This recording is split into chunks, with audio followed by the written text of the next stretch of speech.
नमस्कार। पिछली कक्षा में हमने उपभोक्ता व्यवहार के क्रमवाचक दृष्टिकोण में उदासीनता वक्र के बारे में विस्तार से चर्चा की। उदासीनता वक्र में हमने उदासीनता वक्र क्या है यह जाना, उदासीनता अनुसूची क्या होती है उसके आधार पे उदासीनता वक्र बनाया और उदासीनता वक्रों की विभिन्न विशेषताओं के बारे में हमने जाना। आज की कक्षा में हम एक उपभोक्ता कब संतुलन की स्थिति में होगा इस बात के बारे में हम चर्चा करेंगे।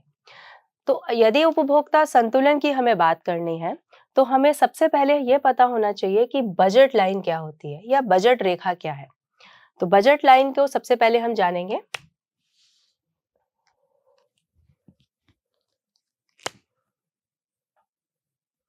बजट रेखा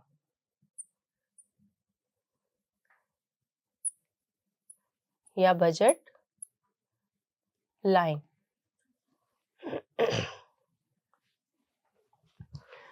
बजट लाइन हमें यह बताती है कि एक उपभोक्ता अपनी दी हुई इनकम से या अपने दिए हुए संसाधनों से वह कितनी वस्तुओं का क्रय कर सकता है। और वो कभी भी एक वस्तु का तो क्रय करता नहीं है ना, विभिन्न कॉम्बिनेशंस को यूज करता है। सपोज वो दो वस्तुओं का इस्तेमाल कर रहा है, वस्तु X और वस्तु Y। ठीक है, वस्तु X और वस्तु Y के विभिन्न कॉम्बिनेशन या विभिन्न संयोगों को अगर वह चूज कर रहा है तो वो किस आधार पे करेगा, उसको जानने के लिए हमें बजट रेखा को जानना जरूरी है। मान लेते हैं कि कंज्यूमर की जो इनकम है वो है 50 रुपीज। हम एक एग्जाम्पल ले रहे हैं, 50 रुपीज बहुत छोटा सा अमाउंट है, वो किसी की इनकम नहीं हो सकती, लेकिन इसको इजीली आप समझ पाए इसलिए हमने एक छोटी वैल्यू को लिया है। ठीक है, मान लीजिए कंज्यूमर की जो इनकम है वो है ₹50। ठीक है, मात्र उसको इनकम जो है उसकी इनकम ₹50 है। ठीक है, इस 50 रुपीज में ही वो वस्तु X और वस्तु Y उसको दोनों को खरीदना है। ठीक है, मान लीजिए वस्तु X का जो कीमत है, प्राइस ऑफ X कमोडिटी जो है वो ₹5 है। ठीक है, और प्राइस ऑफ Y कमोडिटी यानी Y वस्तु की जो कीमत है वो मान लीजिए ₹10 है ना। तो आप इमेजिन करिए कि अगर कंज्यूमर अपनी सारी इनकम वस्तु X को खरीदने में अगर क्रय करना चाह रहा है या क्रय करता है तो वो मैक्सिमम कितनी यूनिट्स को ले सकता है या कितनी यूनिट्स वो क्रय कर सकता है। तो 5 into 10 is रुपीज 5:10 is 50 है ना। तो यानी कि अगर उपभोक्ता वस्तु X की 10 यूनिट खरीद लेता है तो उसके पास वस्तु Y की एक भी यूनिट खरीदने के लिए कोई भी रुपया शेष नहीं बचता है। ठीक है, तो यानी कि अगर हम इस बजट लाइन को एक कर्व पे अगर हम शो करना चाहें, मतलब ग्राफ पे दिखाना चाहें, तो किस तरीके से दिखाएंगे वो देखेंगे हम। यहाँ पे हमने X एक्सिस है ये नीचे। ठीक है, यहाँ पे हमने वस्तु X को लिया है और ये हमारा Y एक्सिस है जहां पे हमने वस्तु Y को लिया है। ठीक है, तो वस्तु X की अगर वो मैक्सिमम 10 यूनिट्स परचेज करता है तो सारी की सारी इनकम उसकी वस्तु X को क्रय करने में खर्च हो जाएगी। तो यानी कि जैसे ये 0 है, 1 2 3 4 5 6 7 8 9 और ये 10। तो इस पॉइंट पर बात हुई। अब चर्चा करें वस्तु Y की। मान लीजिए वस्तु Y की कीमत ₹10 है, तो अगर उपभोक्ता अपनी सारी इनकम वस्तु Y को क्रय करने में अगर खर्च करता है तो वो कितनी मैक्सिमम यूनिट इसकी खरीद सकता है। 10 into 5 that is equals to 50। ठीक है, तो इसका मतलब Y की वो मैक्सिमम 5 यूनिट ले सकता है और X की वो मैक्सिमम 10 यूनिट ले सकता है। तो इसकी 5 यूनिट लेगा वो 1 2 3 4 एंड 5। तो यहां से एक डॉट पुट करिए आप और यहाँ X पर 10 पर एक डॉट पुट करिए और इन दोनों डॉट्स को जब आप मिला देंगे, ठीक है, जब इन दोनों डॉट्स को आप मिला देंगे, आप स्केल से मिलाइएगा, मैंने तो अंदाज में मिलाया, तो ये एक स्ट्रेट लाइन आपको मिलेगी। ठीक है, इसी लाइन को बोला जाता है बजट लाइन या बजट रेखा। ठीक है, ये आपकी बजट लाइन या बजट रेखा है। ठीक है, अब बजट रेखा का जो स्लोप है वो देख रहे हैं आप, इसका ढाल किस तरीके से है, ऋणात्मक है। ठीक है, तो इसका जो ढाल का अगर हम समीकरण रूप में लिखें, यानी कि स्लोप ऑफ बजट लाइन की अगर हम बात करें तो ये होता है px बाय py। ठीक है, माइनस का साइन रहेगा क्योंकि ऋणात्मक ढाल को बताता है। ठीक है, क्योंकि नेचुरली अगर आपको दूसरी वस्तु के कॉम्बिनेशन मतलब दूसरी वस्तु की मात्रा को बढ़ाना है तो पहली वस्तु की मात्रा को आपको कम करना होगा, क्योंकि रिसोर्सेस हमारे लिमिटेड है। इसलिए इसका स्लोप के लिए जो अगर हम फॉर्मूला की बात करें तो वो क्या होगा आपका, अक्सर आप लोग तो बच्चों बोर्ड के लिए भी अब तैयारी कर रहे हैं, है ना, बोर्ड आपके नजदीक है सबके, तो बोर्ड में अक्सर इस तरह के क्वेश्चंस पूछे जाते हैं ऑब्जेक्टिव टाइप क्वेश्चंस में कि बजट रेखा का स्लोप कैसा है। तो आपको पता होना चाहिए, या उसके कुछ फॉर्मूलाज दिए होंगे तो उसमें से आपको राइट ऑप्शन पिक करना है। तो उसका फॉर्मूला क्या है, px बाय py, यानी कि ये वस्तु x और वस्तु y की कीमतों के अनुपात को बताता है बजट रेखा। ठीक है, लेकिन अगर बजट रेखा के समीकरण की बात करें, इक्वेशन ऑफ बजट लाइन की अगर हम बात करें, इक्वेशन ऑफ बजट लाइन की बात करें तो इसका फॉर्मूला क्या बनेगा, price of X commodity into हमने कितनी एक्स कमोडिटी खरीदी है वो, plus price of Y commodity into हमने कितनी वाई वस्तु वाई की जितनी भी हमने यूनिट्स ली हैं वो, इज इक्वल्स टू हमारी क्या हो गई, इनकम, दैट इज एम। ठीक है, तो ये इक्वेशन ऑफ बजट लाइन है। ठीक है, अब हम इसको प्रूव करते हैं कि मान लो सपोज हम वस्तु y की हम 3 यूनिट्स को ले रहे हैं। ठीक है, यानी कि y वस्तु की हम कितनी यूनिट्स को ले रहे हैं, 3 यूनिट्स। ठीक है, 3 यूनिट्स परचेज कर रहे हैं और y की प्राइस कितना था, 10 रुपीज। ठीक है, और वस्तु x की हम कितनी यूनिट्स ले रहे हैं, y का 3 यूनिट लेते हैं तो इसका y का प्राइस है 10 रुपीज, तो 10 इंटू 3 इज 30 रुपीज हो गया आपका। बचता अब आपके पास कितना है, 20 रुपीज। अब आप 20 रुपीज के इक्वल ही हम वस्तु x की जो मात्रा है उसको हम ले सकते हैं। ठीक है, तो अब हमने क्या किया, वस्तु x का कीमत हमको जान रहे हैं हम कि 5 रुपए है। ठीक है, तो हम इसके कितने यूनिट्स ले सकते हैं, 4 यूनिट्स। ठीक है, 4 यूनिट x की लेंगे तो 4 इंटू 5 इज 20। तो अब इसको हम इसमें इक्वेशन में इसकी वैल्यूज पुट करते हैं। प्राइस ऑफ एक्स कमोडिटी हमारा कितना है, प्राइस ऑफ एक्स इज 5। ठीक है, और हम x की कितनी यूनिट्स को परचेज कर रहे हैं, 4 यूनिट्स को, तो 5 into 4 plus price of y कितना है हमारा 10 रुपीज, तो हमने यहाँ लिखा 10 रुपीज, और y की हम कितनी यूनिट्स को ले रहे हैं, 3 यूनिट्स को, तो 10 into 3 is equals to m यानी कि इनकम हमारी वो कितनी है, 50। ठीक है, 50। अब इसको सॉल्व करेंगे, 5 4 जा 20 plus 10 into 3 is 30 is equals to 50। तो ये दोनों 50 और 50 हो गया, है ना। अब बात यहाँ आती है कि ये जरूरी नहीं है कि ऑलवेज वो 50 ही हो, समटाइम्स वो ये भी हो सकता है, इसके बराबर भी हो सकता है या इससे कम भी हो सकता है। ठीक है, समटाइम्स ये इसके बराबर भी हो सकता है, इससे बियॉन्ड हम नहीं जा सकते, मतलब 50 रुपए से ज्यादा नहीं जा सकते, 55 रुपए का सामान हम नहीं खरीद सकते, 60 का नहीं खरीद सकते, लेकिन हम 45 रुपए का तो खरीद सकते हैं ना। ठीक है, तो बजट रेखा में आपके दो चीजें इंपॉर्टेंट है, पहला है स्लोप ऑफ बजट लाइन, ठीक है, जो है माइनस px बाय py, और दूसरा equation of budget line that is px into X plus py into Y is equals to m।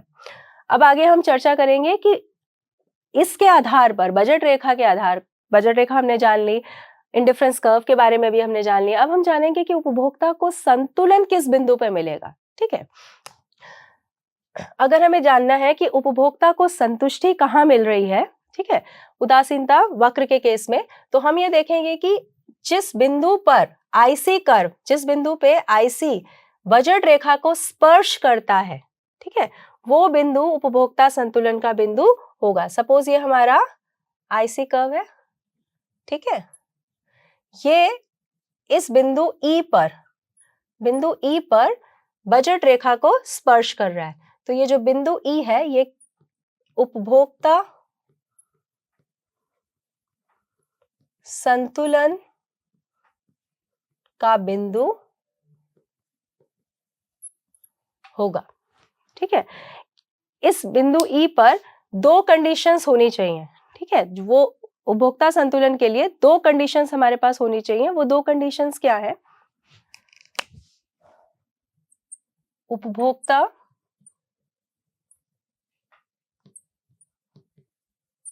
संतुलन की शर्तें।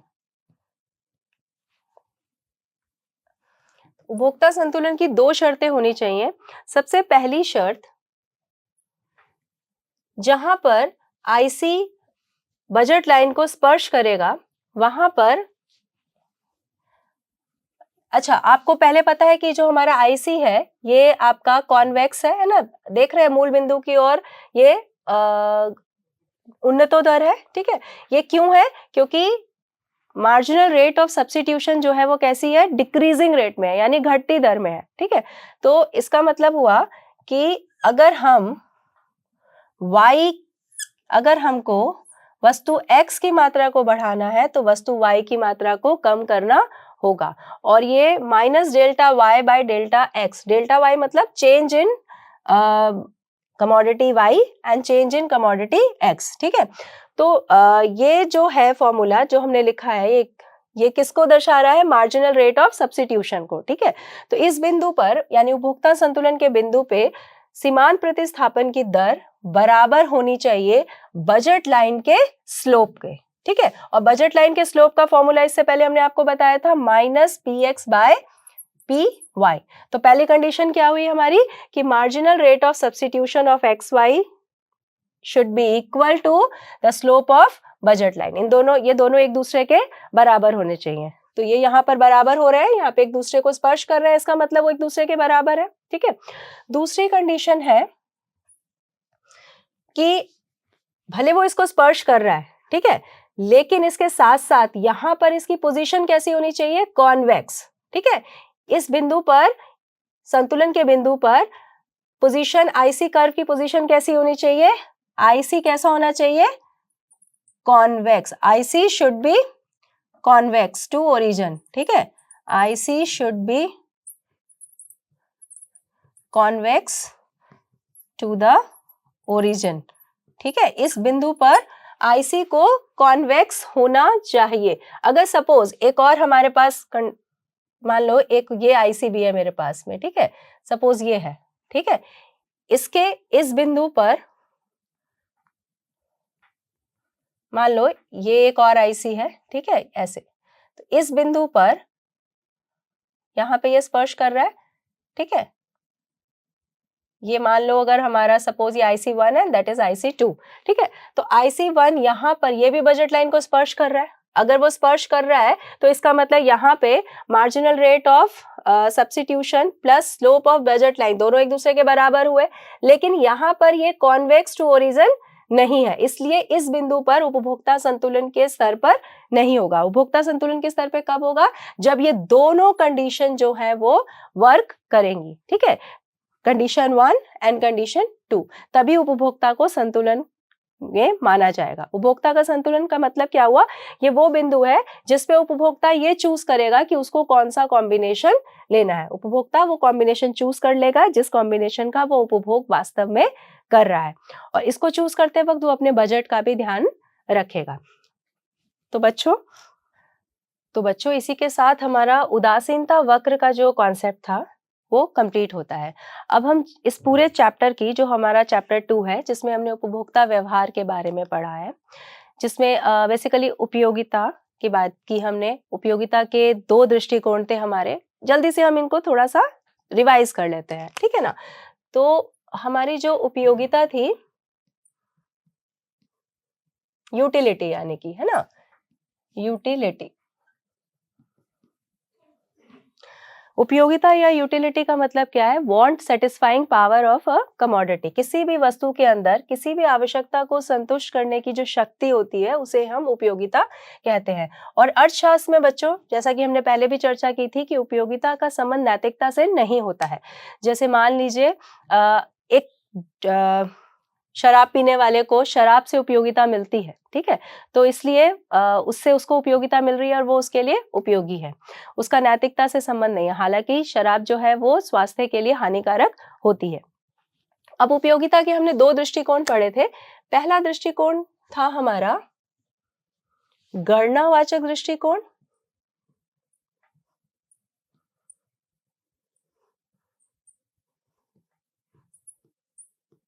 और दूसरा दृष्टिकोण था हमारा क्रमवाचक दृष्टिकोण, ठीक है। गणनावाचक दृष्टिकोण को में हम गोसेन के बारे में जानते हैं, गोसेन का प्रथम नियम, गोसेन के द्वितीय नियम के बारे में पढ़ा, ठीक है, लेकिन इसको और अधिक पॉपुलर बनाने का श्रेय जाता है प्रोफेसर मार्शल को। तो गणनावाचक की अगर हम बात करें कि इसको किसने पॉपुलर बनाया है, तो वो है प्रोफेसर मार्शल, ठीक है। और क्रमवाचक दृष्टिकोण की बात करें तो हमने चर्चा की कि इसको सबसे पहले इसके क्रमवाचक दृष्टिकोण के अंतर्गत हम ये बात करते हैं कि उपयोगिता की हम गणना नहीं कर सकते हैं, बल्कि हम उसको रैंक दे सकते हैं, ठीक है, हम प्रेफरेंसेस दे सकते हैं कि फर्स्ट है, सेकंड है, मतलब ये चीज हमको दूसरे से ज्यादा अच्छी लगी, ये कॉम्बिनेशन दूसरे से बेटर लगा, लेकिन हम उसको ये नहीं कह सकते हैं कि हमको पहले कॉम्बिनेशन से 10 यूटिल्स के बराबर उपयोगिता मिली, दूसरे से हमें 20 यूटिल्स के बराबर उपयोगिता मिली, जैसा कि गणनावाचक दृष्टिकोण बोलता था, ठीक है। और क्रमवाचक दृष्टिकोण में हमने उदासीनता वक्रों या आईसी वक्र के बारे में जाना, जो अभी हमने चर्चा की थी। तो उदासीनता वक्र को सबसे पहले इसकी चर्चा जो की थी वो एजवर्थ ने की थी, ठीक है, 1881 में। उसके बाद में पैरेटो ने पहली बार उदासीनता वक्रों को पेपर पे उतारा, मतलब उसको उन्होंने बनाया पहली बार, ठीक है। उसके बाद में 1939 में प्रोफेसर जे.आर. हिक्स ने इसको और अधिक लोकप्रिय बनाया, ठीक है। उन्होंने एक बुक लिखी थी वैल्यू एंड कैपिटल, जिसके अंदर उन्होंने इसको इस उपभोक्ता व्यवहार में उपयोगित उदासीनता वक्र पे मेन फोकस किया, ठीक है। तो इस दृष्टिकोण से हम कह सकते हैं कि क्रमवाचक दृष्टिकोण में प्रोफेसर हिक्स का योगदान ज्यादा रहा, ठीक है, प्रोफेसर हिक्स, ठीक है। तो प्रोफेसर हिक्स ने क्या बताया, उदासीनता वक्रों के बारे में, ठीक है, जो किस तरीके से बनता है, इस तरीके से इसकी शेप होती है, ठीक है। गणनावाचक दृष्टिकोण प्रोफेसर मार्शल ने इसको लोकप्रिय बनाया, ठीक है। इसमें हमने गोसेन के प्रथम नियम, गोसेन के द्वितीय नियम, इन सब के बारे में चर्चा की थी। तो गणनावाचक दृष्टिकोण में अगर हम उपभोक्ता संतुलन की बात करें तो ये दो केस में होता है, एक वस्तु के केस में और दो वस्तुओं के केस में। एक वस्तु के केस में हमको उपभोक्ता संतुलन कब होगा, हमारा उपभोक्ता संतुलन की बात अगर हम करें तो वो है जब मार्जिनल यूटिलिटी ऑफ एक्स, है ना, by price of X is equals to marginal utility of money, ठीक है। इस पॉइंट पर हमें उपभोक्ता जो है वो संतुलन की स्थिति में होगा, यदि एक ही वस्तु यानी कि गुड एक्स का वो उपभोग कर रहा है। यदि वो एक्स के, ऐसा तो होता नहीं है, जनरली हम एक वस्तु का उपभोग नहीं करते, एक साथ हम 2-3 वस्तुओं का उपभोग करते हैं। मान लीजिए वो 2 या 2 से अधिक वस्तुओं का उपभोग करता है, तो उस केस में क्या हो जाएगा, marginal utility of x by px is equals to marginal utility of y by py is equals to marginal utility of money, ठीक है। तो ये गणनावाचक दृष्टिकोण का सार है। क्रमवाचक दृष्टिकोण में उपभोक्ता संतुलन में कब होगा, जब आईसी जो है वो किसको स्पर्श करेगा, बजट रेखा को, ठीक है। ये बजट लाइन है और ये आईसी है, जब ये दोनों एक दूसरे के बराबर होंगे तो उपभोक्ता संतुलन की स्थिति में होगा, ठीक है। और उपभोक्ता संतुलन की शर्त यहां पर क्या है, मार्जिनल रेट ऑफ सब्स्टिट्यूशन यानी कि minus delta Y by delta X should be equal to minus price of X price of Y, यानी कि इसका स्लोप, आईसी का स्लोप और बजट रेखा का स्लोप और आईसी का जो शेप कर्वेचर है वो दोनों एक दूसरे के बराबर हो, ठीक है। पहली कंडीशन तो ये है। और दूसरी कंडीशन क्या है कि आईसी कैसा होना चाहिए, कॉन्वेक्स टू ओरिजिन होना चाहिए। उस पॉइंट पर जहां पे संतुलन का बिंदु है, उस बिंदु पर हमारा आईसी वक्र कैसा होना चाहिए, कॉन्वेक्स टू ओरिजिन। तो बच्चों, हमने उपयोगिता के गणनावाचक और क्रमवाचक दृष्टिकोण को विस्तार पूर्वक जान लिया है। इसके बारे में हमने अच्छे से चर्चा की। होपफुली आप लोगों को ये टॉपिक अच्छे से समझ में आ गया होगा। तो बच्चों, आप लोगों ने जाना कि उपयोगिता के किस तरीके के 2 तरह के दृष्टिकोण हैं, गणनावाचक, क्रमवाचक। गणनावाचक दृष्टिकोण को पॉपुलैरिटी देने का या उसका प्रतिपादन करने का श्रेय प्रोफेसर मार्शल को दिया जाता है। प्रोफेसर मार्शल ने इसमें बहुत सारे अपने नियम दिए हैं, उनकी थ्योरीज हैं जो हमने लास्ट क्लास में डिटेल में पढ़ी थी, जिसमें उन्होंने उपभोक्ता संतुलन की बात की एक वस्तु के केस में और 2 या 2 से अधिक वस्तुओं के केस में। एक वस्तु के केस में उपभोक्ता संतुलन की स्थिति में कब होगा, जब marginal utility of X commodity by price of X commodity is equals to marginal utility of money. ठीक है, लेकिन यदि एक से ज्यादा वस्तुओं का वो उपभोग कर रहा है, यानी कि एक्स वाई जेड, ठीक है, तो ऐसे ऐसे वो आगे बढ़ता जाएगा। जैसे हमने यहाँ पे वाई वस्तु तक लिखा है, आप चाहें तो इसमें वस्तु जेड भी जोड़ सकते हैं। ठीक है, तो जेड अगर हम जोड़ना चाहते हैं तो हमको क्या करना होगा, इसमें ही आगे हमको इसी में हम आगे marginal utility of Z by price of Z commodity is equals to marginal utility of money. ठीक है, ये कर सकते हैं। गणनावाचक दृष्टिकोण बोलता था कि हम उपयोगिता को यूटिल्स में, यूटिल्स वो मात्रा है जिसमें हम उपयोगिता को माप रहे हैं। ठीक है, ये यूटिल की विचारधारा मार्शल ने दी थी, तो उसमें उसको हम माप सकते हैं। लेकिन उसके ठीक ऑपोजिट दूसरा कॉन्सेप्ट था हमारा, जो कि था क्रमवाचक दृष्टिकोण। वो ये कहता था कि हम उपयोगिता को यूटिल्स के रूप में या नंबर के रूप में कभी नहीं माप सकते, क्योंकि ये व्यक्तिपरक होती है, पर्सन टू पर्सन वेरी करती है। वो इसको फील कर सकता है वो, लेकिन उसको एग्जैक्ट नंबर नहीं दे सकता है। हम ये कह सकते हैं कि मुझे ये कॉम्बिनेशन बेटर लगा, है ना, या ये कॉम्बिनेशन उससे वर्स था, या ये फर्स्ट पे था, ये सेकंड पे था, ये थर्ड, रैंक्स दे सकते हैं बेसिकली। ठीक है, तो इसी विचारधारा पे क्रमवाचक दृष्टिकोण का विस्तार हुआ।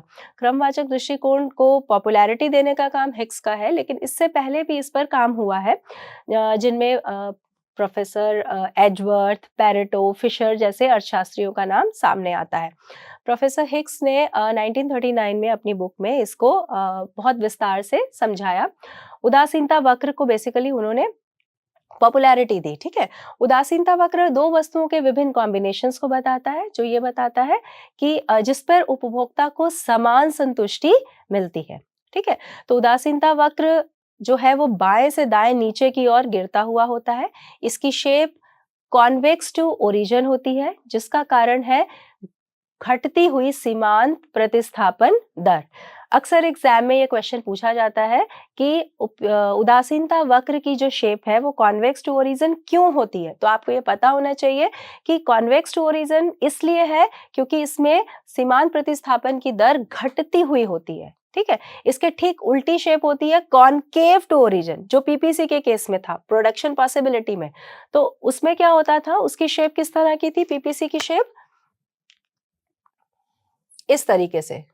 ठीक है, ये पीपीसी था हमारा, याद होगा हमने चैप्टर 1 में इसके बारे में पढ़ा था, प्रोडक्शन पॉसिबिलिटी कर्व। ठीक है, ये भी 2 वस्तुओं के संयोग को बताता था जिनका एक अर्थव्यवस्था में उत्पादन किया जा सकता था। ठीक है, लेकिन इसकी शेप आप देख रहे हैं इस तरीके से उभरी हुई है। इस उभरी हुई शेप को बोला जाता है कॉनकेव। तो इस कॉनकेव शेप का कारण था कि इसमें जो प्रतिस्थापन दर थी वो क्या थी, बढ़ती हुई थी। ठीक है, जैसे हमने उदासीनता वक्र में बोला था ना कि 5:1 हुआ, फिर 4:1 हुआ, 3:1 हुआ, 2:1। तो ये रेट हमारी देख रहे हो किस तरीके से घट रही है। इस घटती रेट के कारण आईसी वक्र या उदासीनता वक्र की शेप जो है वो कैसी है, कॉन्वेक्स है। लेकिन इसके विपरीत कॉनकेव में क्या होता है, इसका जस्ट ऑपोजिट होता है। वो किस तरीके से चलेगी रेट, 1:1, ठीक है, फिर 2:1, 3:1। ठीक है, इस तरीके से वो बढ़ते हुए रेट में होगी। तो जो बढ़ता हुआ रेट जो होता है उस वजह से इसकी पोजीशन चेंज हो जाएगी, वो कैसी हो जाएगी, कॉनकेव हो जाएगी। ठीक है, तो आप लोग याद रखेंगे कि जो पीपीसी है वो कॉनकेव है। क्यों, क्योंकि वहां पे सीमांत प्रतिस्थापन दर कैसी है, बढ़ती हुई। ठीक है, और आईसी के केस में आपकी सीमांत प्रतिस्थापन घटती हुई है, इसलिए इसकी शेप कैसी है, कॉन्वेक्स है, ठीक है।